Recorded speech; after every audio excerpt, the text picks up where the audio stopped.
let's take you back to the slippery slopes of my coffee estate in Kurg.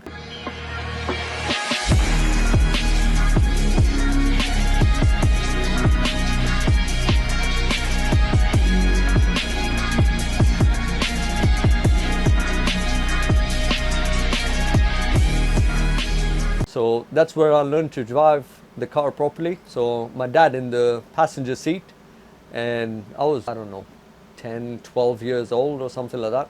So I was driving the Fiat 124 Lada. Monsoon, lots of rain.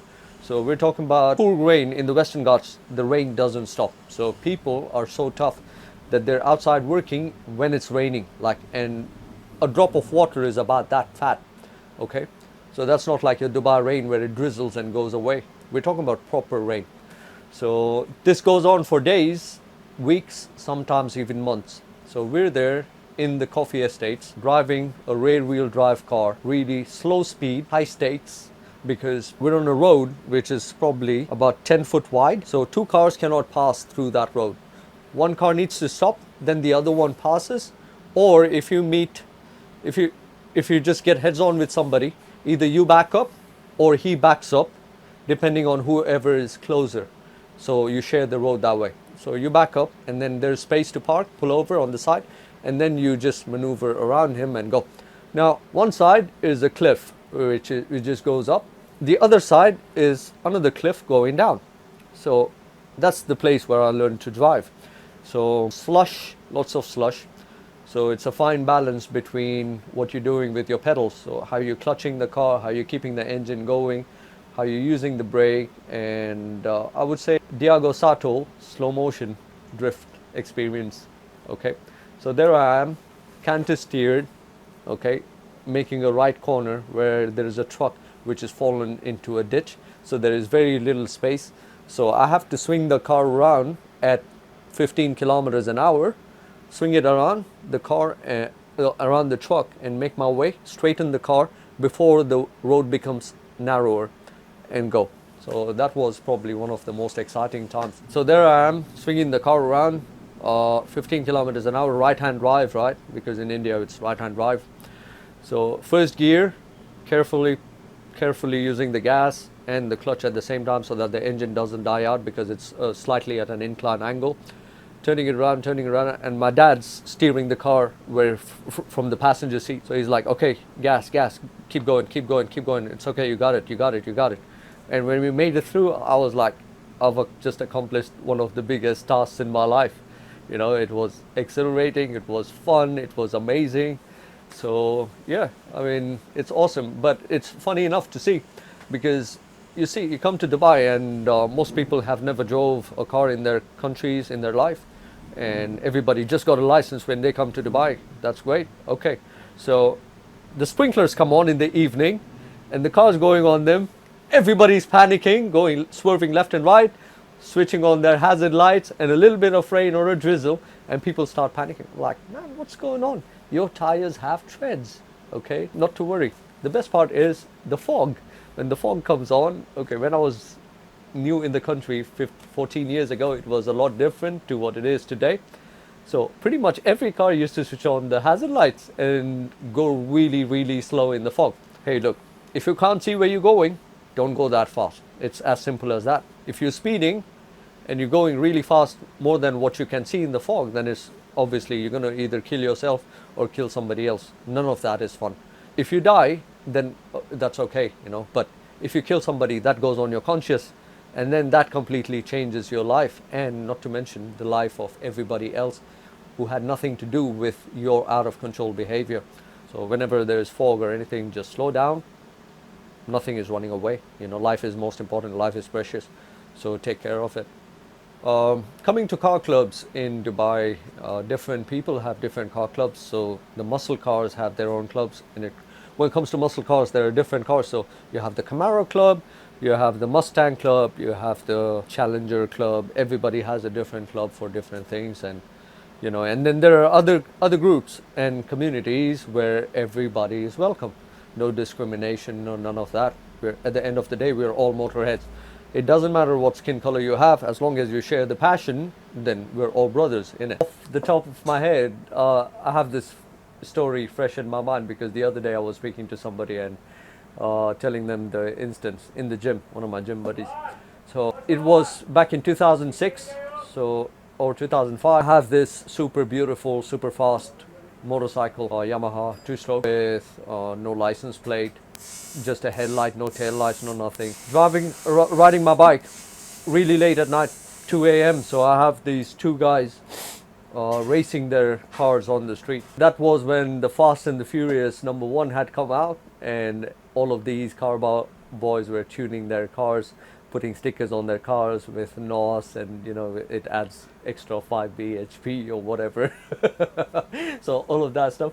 So two of them, I see them from really far away. So they go over a speed bump and they're about to race. So when they slow down for the speed bump, because I'm really far away, I see them, I catch up to them. So I'm in the middle, and this is not a lie. This is the truth. So what happened was, Torque movie, I don't think that really came out at that time. It came out a bit after the Fast and the Furious. They went over the speed bump, and then they're ready to take off, and they start pulling away, racing with each other. So Ikram here had to put his big bike in the middle of these cars, and then I pop the clutch, get it up on a wheelie, and as soon as I get it up on a wheelie and I overtake both of these guys in a wheelie and just make my way through, and these guys split ways, like go away, you know. Then I hear other people screaming and shouting, coming down a one-way highway, big road, coming down screaming and shouting and everything. And then I reach my destination, I'm parked up, I'm having a karak chai, and then these two clowns show up who happen to be my friends. So they're like, bro, so awesome, man, we saw you, that was so awesome.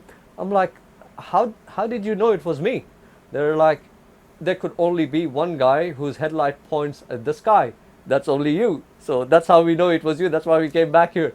I'm like, awesome. And this is the time when we didn't really have any camera phones or anything. So yeah, it was really fun times. With the way the things are going right now with the world is, look, it's always going to be hard to do the right thing. It's always going to be very difficult to do the wrong thing. It's very easy to be a sheep, but it's difficult to be a wolf. It's always going to be like that, and you will always get outnumbered regardless of what you do. Like, for example, let's talk about manual cars. Like today, how many people even drive manual cars? It's a dying breed.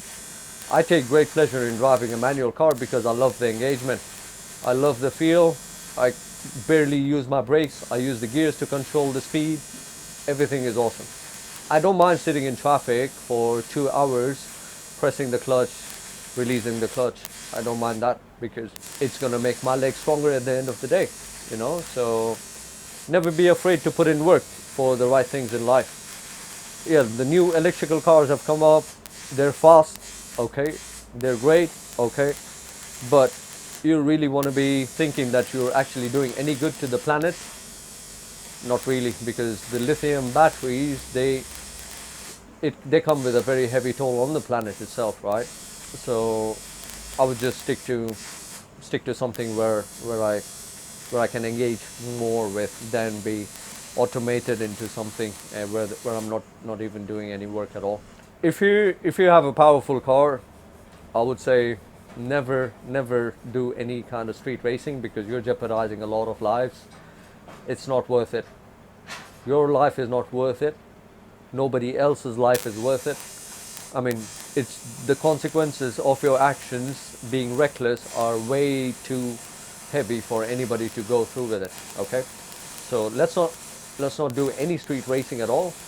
Let's keep the racing where it belongs. Keep it on the tarmac. You have circuits in Dubai. We're blessed to have Dubai Autodrome, blessed to have Yas Marina Circuit, Al Quwain Motorplex, Al Ain Motorplex. All of these facilities exist. Okay, you want to do something, you want to do it for a long run, you do it properly. You want to do it for a short run, then it's just not worth it.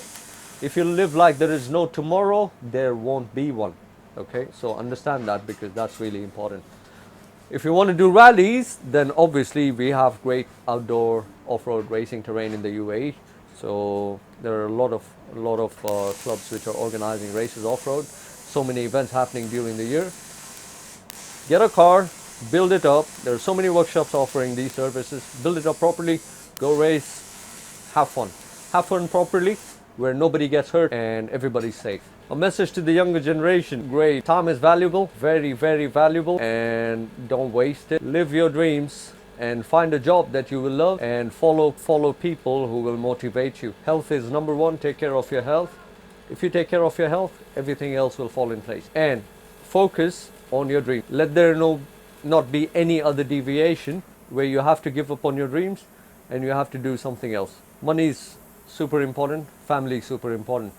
The rest of the health is super important. The rest of the things will come and go. Thank you very much for having me on this show, Rashid. It's been a pleasure.